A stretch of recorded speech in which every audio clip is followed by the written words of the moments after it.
Guys, magpapalit tayo ng signal light ng e-bike natin, guys. So ito, nabili ko lang po ito sa sa TikTok shop.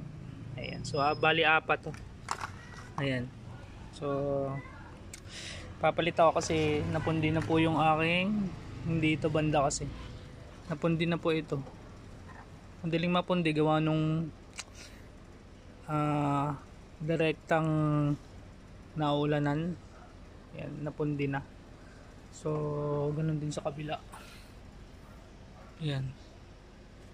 So ngayon bumili ako nito sa TikTok. Ayan. So dito ko ilalagay yan. Ayan. So mamaya tatry natin kung nagana. Pero natry ko na siya kanina, gumana naman. So ito pala guys ay 60 to 70 ata. Kasi ang pinaka na voltage nitong 4 wheels na e-bike natin ay 60 volts. Kaya yung binili ko pang 60 volts to 70 or 80 ata yung range nito. Ayan, so guys, so pinutol ko tong adapter dun sa tapos ikakabit ko dito.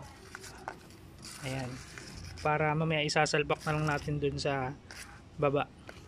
Ayan, so ayan, bubuhayin ko muna po.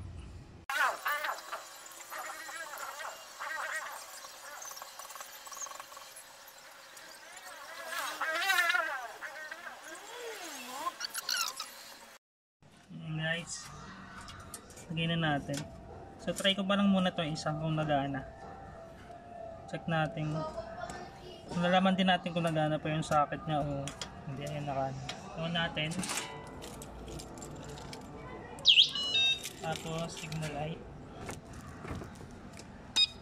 Ayan guys, gumagana.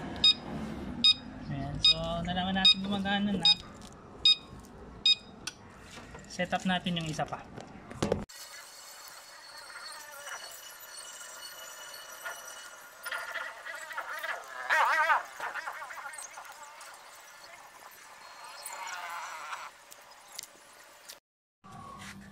So yun guys, sinet up ko na yung dalawa. So try natin ulit. On natin. Tapos signal light natin. Yan yung sa kaliwa. Ito yung sa kanan. Ayan, pareho naman pong gumagana.